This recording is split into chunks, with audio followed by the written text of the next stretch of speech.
Hello अस्सलाम वालेकुम। पाकिस्तान की इकॉनमी को देख के भाई रोज़ एक दिल को धचका लगे जा रहा है। बड़े ही मेस्ड अप सिचुएशन है। पेट्रोल की प्राइसेस भी बहुत ऊपर चली गई हैं। 272 हर दफ़ा इमरान खान जब थे तो 170 पहुंची तो लगा यार बहुत ज़्यादा है, बहुत ज़्यादा है।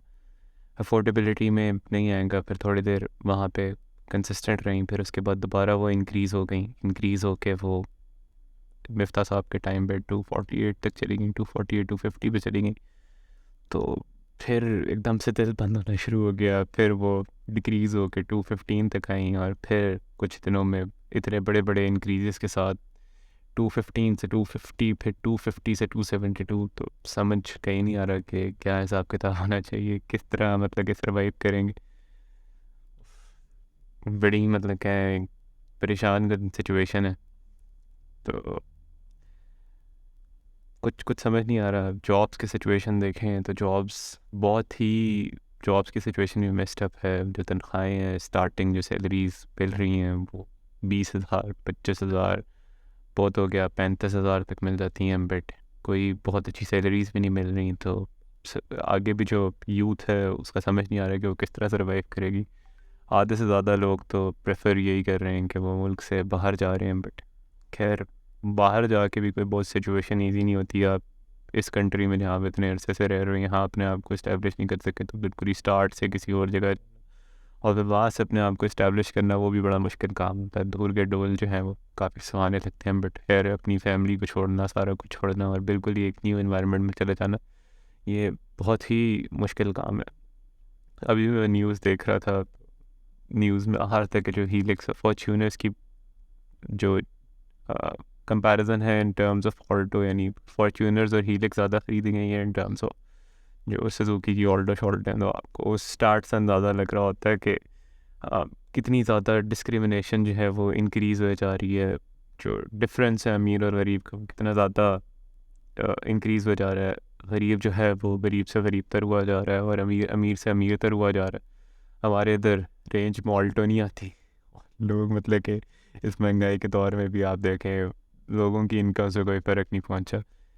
हीलिक्स खरीद रहे हैं, करोड़ों करोड़ों की गाड़ियां खरीद रहे हैं। फॉर्च्यूनर लेजेंडर भी जो है वो मेरे ख्याल से 2 लाख 2 करोड़ के करीब पहुंच चुकी है। तो बड़ा ही मतलब क्या समझ नहीं आता कि किस तरह इस सिचुएशन में सर्वाइव करें। अभी भी मैं ट्विटर ही खोल के बैठा हुआ था तो उस पर एक स्टार्ट आ रही थी कि मतलब कहें कि वर्स्ट इकनॉमिक ईयर में हमारे पास 2022 में भी मीज़ान बैंक जो है उन्होंने ₹88.8 बिलियन का जो है वो प्रॉफिट अर्न किया। In terms of profit Meezan bank largest bank है। $330 मिलियन। ₹88 बिलियन को अगर हम कन्वर्ट करें तो $330 बिलियन बनता है।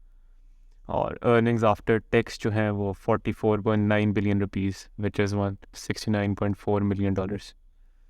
तो देखें आप किस तरह बैंकों ने जो है ये सारा फ्री बैंकिंग मार्केट का फ़ायदा उठाया और किस तरह जो है अपने रेवेन्यूज़ मैक्सिमाइज़ किए। और या हम लोग हैं, हम लोगों को इधर सर्वाइव करना ही नहीं पता चल रहा किस तरह सर्वाइव करें हम लोग इस इकॉनमी में। स्मगलिंग को देखें आप, स्मगलिंग बिल्कुल राइज पे है। अफवान ट्रांजिट से सारा का सारा सामान आ रहा होता है। आई ग्लासेस को देखें तो 99% ऑफ आई ग्लासेस की जितनी भी शॉप्स हैं वो आप देखें ईयरली रफली करोड़ के आसपास तो कमाती होंगी।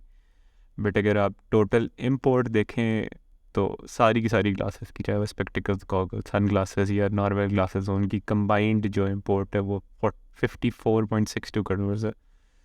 तो हमारी जो स्मगलिंग है वो भी हमारी बिल्कुल ही इंडस्ट्रीज़ को किल कर रही है।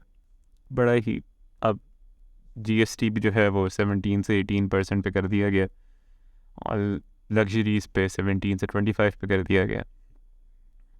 तो अब हम लोग कितने कितने टैक्स दें। इनकम टैक्स अलग दे रहे होते हैं, फ्यूल लो, फ्यूल पे टैक्स 70 रुपये 60 रुपये लेवी होगी है, लेवी 60 रुपये दे रहे होते हैं।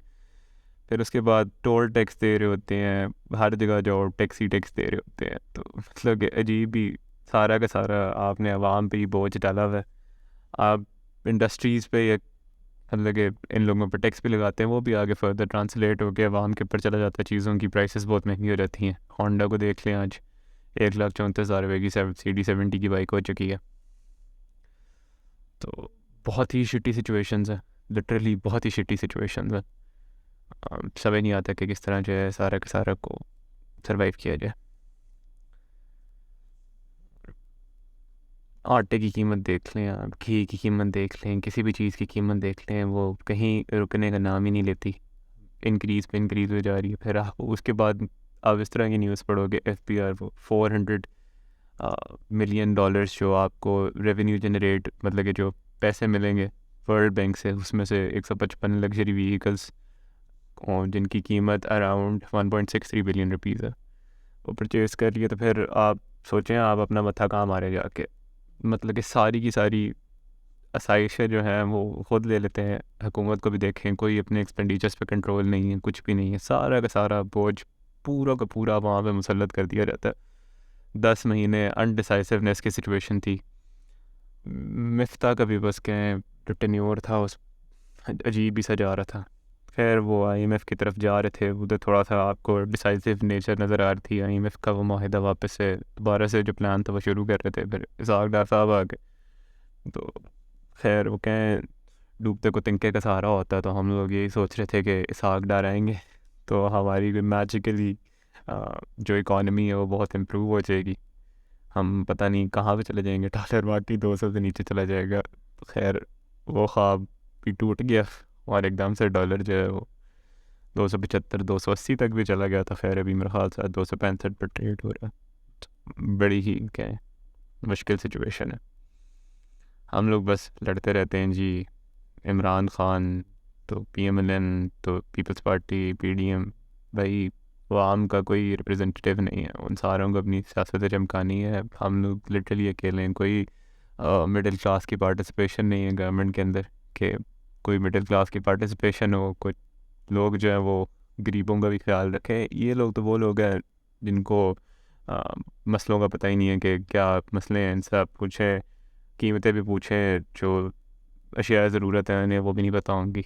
इन्हें लिटरली कुछ भी नहीं पता। हम लोग जिन्हें वोट देते हैं पार्लियामेंट्स में जाने के लिए, उनको मतलब कि ऐसे ही बदतहजीब से लोग ही होते हैं, पार्लियामेंट में ना बैठने की तमीज़ होती है, फिर बार बार रिज़ाइन करके भाग जाते हैं। मतलब कि अजीब सा पार्लियामेंट का एक एटमॉस्फेयर देखें।